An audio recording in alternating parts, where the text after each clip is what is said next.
Tudo, se Vossa Excelência fazer alguma manifestação, já posso passar para o último orador. Conceda a palavra ao senador Eduardo Jurão. Muito obrigado. 10 minutos. Muito obrigado, senhor presidente. Lhe cumprimentar pela condução dos trabalhos, cumprimentar o relator, o nosso vice-presidente. Seja muito bem-vindo aqui a essa casa, doutor Andrei, assim como também doutor William.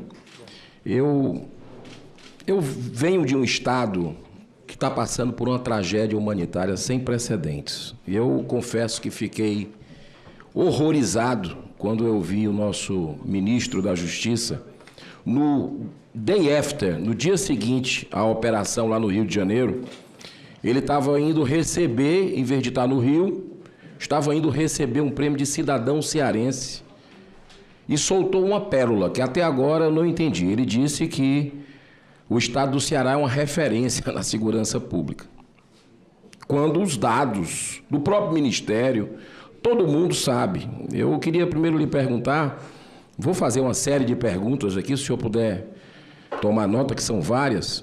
Se o senhor tem passado os dados para o ministro do que está acontecendo no estado do Ceará. O Fórum Brasileiro de Segurança Pública diz que dos 12 municípios mais violentos do Brasil, 10 estão entre Ceará e Bahia, 5 no Ceará. O mais efetivo, o mais violento é o município de Maracanaú, doutor Andrei, que até expulsão de líder religioso teve. E eu vou perguntar para o senhor aqui, porque esse é um caso típico, que pode ser enquadrado como terrorismo na nossa lei. Expulsão de líder religioso do terreiro de Umbanda. Eu queria lhe perguntar também o seguinte, eu sou autor da PEC da autonomia da Polícia Federal, não sei se o senhor sabia disso. Em 2020 eu coletei as assinaturas aqui, quando teve aquele momento de discussão da autonomia, e eu tenho o maior respeito pela Polícia Federal, o conjunto da obra dela, a gente é muito acreditada pela população brasileira. Agora, o senhor não pôde vir aqui numa audiência do Senado Federal, em março, enviou o doutor Rodrigo, sobre aquele caso do português que foi parado no aeroporto. E teve um caso aqui que eu fiquei muito preocupado, porque ele citou aqui, não sei se foi com a sua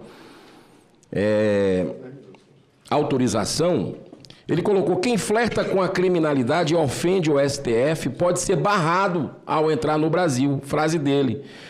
E ele deu a entender aqui, segundo o diretor da Polícia Administrativa, 143 mil nomes constam na lista de alerta. 143 mil pessoas estão sendo monitoradas por suas opiniões políticas, doutor Andrei. Eu queria saber sobre isso.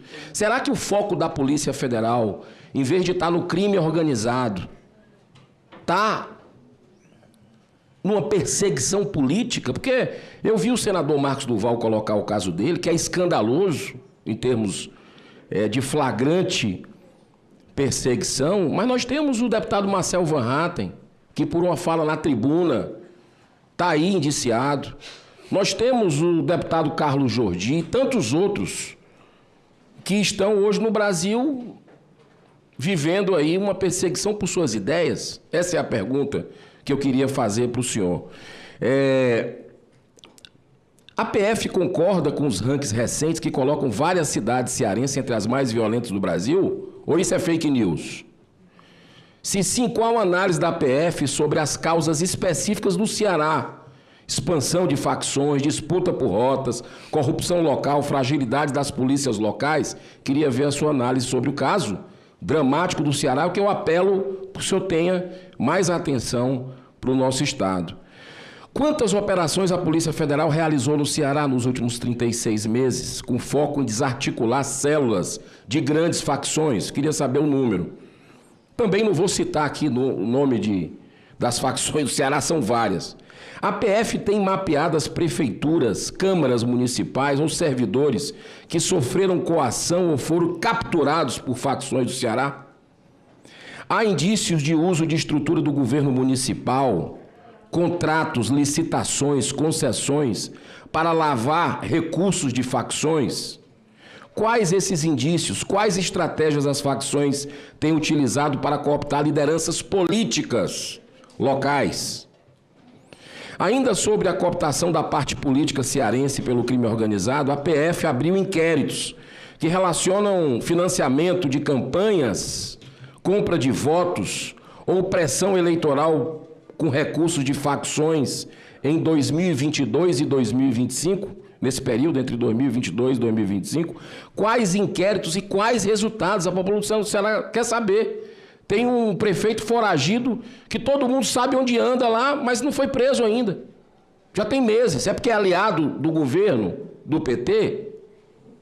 É isso? Essa é a pergunta que a população faz. Como está a cooperação, doutor Andrei, sobre o Ministério Público Federal, o Ministério Público Estadual e o TRE nesse sentido dessas operações? Quanto à absurda situação de famílias mencionada pelo colega Sérgio Moro, sendo expulsas de suas casas pelas organizações criminosas do Ceará, que mecanismos emergenciais a PF recomenda para a proteção dessas famílias? Comunidades expulsas inteiras por traficantes, são bairros fantasmas. Lhe convido aí no município de Morada Nova, por exemplo, tem um bairro lá que não tem ninguém. Que medidas de proteção, ações de polícia judiciária, quais ações foram tomadas? Eu lhe pergunto também, qual a sua visão sobre o Cadastro Nacional de Pessoas que estão sendo vítimas de remoção forçadas de suas casas e locais de negócio? Eu estou entrando com esse projeto de lei aqui para fazer esse cadastro, porque essas pessoas estão invisíveis. A cada 3 dias, relator Alessandro Vieira, uma família está sendo expulsa de suas casas no Ceará. São 2.000 famílias. Onde é que nós vamos parar com relação a isso? O tempo é muito curto, mas vou tentar concluir. A PF identificou se houve falhas de ação ou de cooperação por parte das forças de segurança do Ceará na prevenção dessas expulsões? Em caso em que o crime organizado ameaça ou despeja famílias inteiras, a PF foi acionada, ignorada ou impedida de atuar? E qual seria, na visão técnica da Polícia Federal, o arranjo ideal de imigração para evitar que facções substituam o Estado na gestão de comunidades inteiras? A Polícia Federal possui levantamentos atualizados sobre quantas famílias foram expulsas de sua casa por facções na disputa por território. A PF considera que esse fenômeno configura uma forma de remoção forçada de famílias constante no Estatuto de Roma. Estatuto de Roma, doutor Andrei. Quais ações federais vêm sendo adotadas ou deveriam ser adotadas para impedir que facções determinem quem pode ou não pode permanecer num bairro? Isso é ou não é terrorismo? Considerando que o Estatuto de Roma, presto atenção a todos os colegas, inclusive, o Estatuto de Roma do Tribunal Penal Internacional tipifica a perseguição contra qualquer grupo identificável por motivos religiosos como crime contra a humanidade, equiparado, sim, à prática de terrorismo. Sob quais circunstâncias os ataques sistemáticos e forçados a terreiros de Umbanda em Maracanaú poderiam ser enquadrados nessas categorias de crime, doutor Andrei? Como a Polícia Federal pode atuar para punir responsáveis, uma vez que o Brasil é signatário desse estatuto? O senhor falou tanto em cooperação internacional. Já houve a instauração de alguma investigação por parte de instituição sozinha ou em parceria com as forças de segurança do Estado do Ceará? Quais instrumentos a Polícia Federal tem usado para rastrear transações de casas de apostas? Outro drama que a gente vive, as bets, né? Cooperação com bancos, fintechs, né? Cripto, plataforma de pagamento, há acordos internacionais em curso. Saiu em manchetes de grandes veículos de comunicação, os tradicionais, que nunca essas casas de apostas lavaram tanto dinheiro, aumentaram tanto seus lucros a partir dessa regulamentação que foi feita agora, durante o governo Lula, penalizando os mais pobres. E aí? A Polícia Federal entende que a legislação atual sobre jogos e apostas facilita a lavagem de dinheiro? Que recomendações legislativas a PF encaminhou ao Ministério da Justiça, Receita Federal, para o fechamento dessas brechas? Então, aqui são os casos do Ceará. Facção X ameaça terreiro de Umbanda e 4 centros religiosos fecham as portas em Maracanaú, na Grande Fortaleza. a cidade mais violenta do nosso país, do Brasil. Olha aqui, senhor presidente. Outubro de 2025 é o mês com o maior número de mortes em ações policiais na sede histórica do Ceará. Está acontecendo lá 18 homicídios em um só dia.